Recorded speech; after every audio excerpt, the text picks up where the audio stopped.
Bienvenidos más a nuestro canal, un abogado contra la demagogia, y efectivamente creo que es importante que sepáis qué proyectos de ley tiene el gobierno preparados y que no va a aprobar antes de 2024 porque no le interesa, porque están las elecciones. Terribles varios de ellos, pero uno, en concreto uno, es auténticamente devastador. No me lo invento, está en la página del Congreso de los Diputados y os dejaré como siempre los enlaces a todo lo que os voy a decir oficiales a la propia página del Congreso y a los propios proyectos.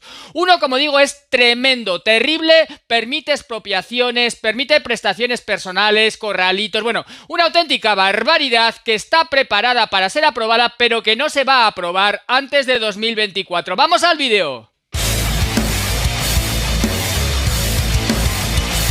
En efecto, antes de ir a votar, la gente lo que debería hacer no es escuchar a los políticos o al presidente del gobierno lo que dice en los mítines. Eso es absurdo. Va a decir lo que la gente quiere oír. Lo que tiene que hacer la gente para votar con conocimiento de causa es ir a la página del Congreso de los Diputados y ver qué proyectos de ley están ahí impulsados por el gobierno o por un determinado partido político y de ese modo saber lo que realmente se va a hacer. Porque eso es lo que se va a hacer, intentar aprobar esos proyectos de ley que están presentados en el Congreso de los Diputados. Bueno, antes de seguir con el vídeo os voy a pedir un like. Bien, pues el gobierno de Pedro Sánchez tiene varios proyectos de ley presentados. Por ejemplo, el de la Agencia Estatal de Salud Pública y de reforma de la Ley de Salud Pública. Por ejemplo, bueno, supone que todos nuestros datos personales de salud, de medicación y de todo van a tener que ser suministrados a esa Agencia Estatal de Salud Pública, incluso desde las empresas privadas. Una auténtica barbaridad que vulnera toda la privacidad. Ese proyecto de ley está en el Congreso, ahí está presentado, lo podéis ver. Os voy a dejar el enlace abajo y lo veis vosotros mismos y lo leéis vosotros mismos. Agencia Estatal de Salud Pública y reforma de la Ley de Salud Pública.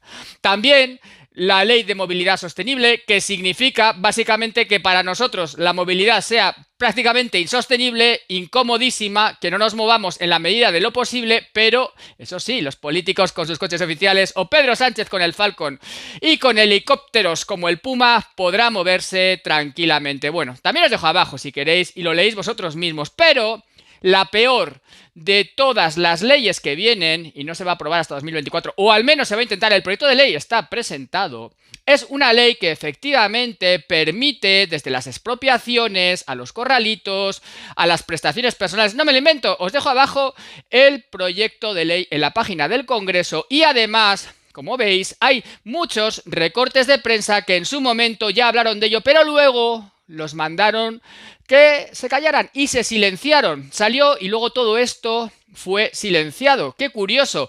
Los medios subvencionados por el gobierno, porque ya sabéis que todos los medios de manipulación masiva tienen unas jugosas y cuantiosas subvenciones por parte del gobierno. Bien, pues esta ley es la Ley de Seguridad Nacional. Bueno, y en concreto es la reforma de la Ley de Seguridad Nacional. Bueno, antes dejadme que os diga una cosa respecto a la Ley de Salud Pública. Es importante que tengáis en cuenta, os he dicho antes, ¿no?, que se va a aprobar la nueva. Es importante que tengáis en cuenta, y esto es importantísimo, que se va a entender que es un problema de salud, algo como puede ser el calentamiento global. Y por ello, ahora mismo las estadísticas Momo de fallecimientos, la causa que antes se hacía constar respecto a lo que había y que nos había pasado en 2020, ahora lo que se hace constar es fallecimientos por temperatura. ¿Por qué? Pues porque ahora lo que importa es eso. Y pensad que esa ley de salud pública se va a poder aplicar y todas sus medidas restrictivas de derechos y libertades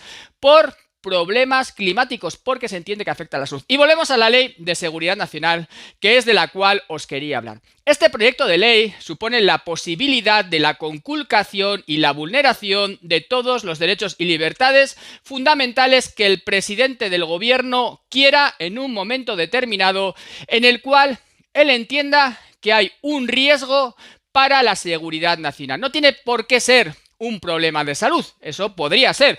Puede ser un problema climático o cualquier problema que entienda que es un riesgo para la seguridad nacional, por supuesto, un conflicto armado, pero pueden ser muchísimas cosas porque al final es subjetivo la determinación de aquello que es un problema para la seguridad nacional. Y ese proyecto de ley, que si se hace ley en 2024 como se pretende, y vuelvo a insistir, que no me lo invento, que está en el Congreso de los Diputados, presentado por el gobierno y a falta de aprobación en el Congreso, ese proyecto de ley da al presidente del gobierno unos poderes y unas capacidades, vamos, prácticamente totales. Y no tiene que atenerse ni siquiera a los derechos y libertades fundamentales que la Constitución española nos otorga a todos. Puede, como digo, vulnerar desde la propiedad privada, porque se le permite la expropiación, tanto total como la ocupación temporal de los bienes o de los inmuebles. También permite obligar a prestaciones personales, permite exacciones de dinero de las personas, permite, yo no quiero decir que lo vaya a hacer, vamos a ver, y por supuesto no pretendo meter miedo, esto es muy importante que lo tengáis en cuenta, yo no pretendo meter miedo, yo lo que pretendo es informar de que este proyecto de ley está presentado y que obviamente se pretende aprobar. ¿Qué os diría yo? Pues que lo que no hay que hacer es permitírselo, lo primero no le votéis, eso para empezar, no le votéis y si no le votáis siempre hay más posibilidades de que no pueda hacer esto, pero ya sabéis, ahora mismo, pues bueno, está ahí de cariñitos con Yolanda Díaz, que le interesa mucho, porque esta mujer también tiene la misma ideología o este tipo de tendencias totalitarias que tiene también Pedro Sánchez, y hombre, obviamente, si se unen Sumar y se une el Partido Socialista de Pedro Sánchez, que no es el Partido Socialista de siempre, es el Partido Sanchista de Pedro el Carcelero, pues obviamente las limitaciones de derechos y libertades fundamentales de todos nosotros van a ir avanzando a pasos agigantados, como ya hemos visto que ha ocurrido desde el año 2020, en el cual, bueno, pues como sabéis, se vulneraron derechos y libertades fundamentales al margen de la Constitución, declarado inconstitucional por el Tribunal Constitucional, y no ha pasado absolutamente nada. Pero esto no es una casualidad, es una tendencia y es una ideología que va hacia el estatalismo, hacia el totalitarismo y hacia el control de todos los bienes y hacia la conculcación de los derechos y libertades fundamentales de los ciudadanos. Estos son pasitos que se van dando, pasitos poco a poco. El otro día la ley de vivienda, bueno, poco a poco se van dando pasitos. Y el paso, para mí, el paso más grande que hay es el de la nueva Ley de Seguridad Nacional. Esto es ya lo peor. ¿Por qué? Porque le permite directamente y de un modo automático, simplemente con él activar esa Ley de Seguridad Nacional, tomar todo tipo de decisiones que quiera porque entienda que hay un riesgo para la seguridad nacional. Y como digo, puede, vamos, vulnerar y conculcar todos nuestros derechos y libertades fundamentales a placer. No lo digo yo, no me lo invento, lo veis vosotros en el Congreso de los Diputados, os dejo el enlace, también podéis ver los recortes de prensa, que también os voy a dejar los enlaces abajo para que veáis que antes de que silenciaran y callaran a los medios, también hablaban de ello. Un fuerte abrazo, dadme un like, os deseo muy feliz puente, lo que os quede, y por supuesto, y como no, os digo que si me queréis apoyar, podéis o bien apoyarme por Patreon, o bien también haciéndoos miembros del canal. Un fuerte abrazo y nos vemos en siguientes vídeos.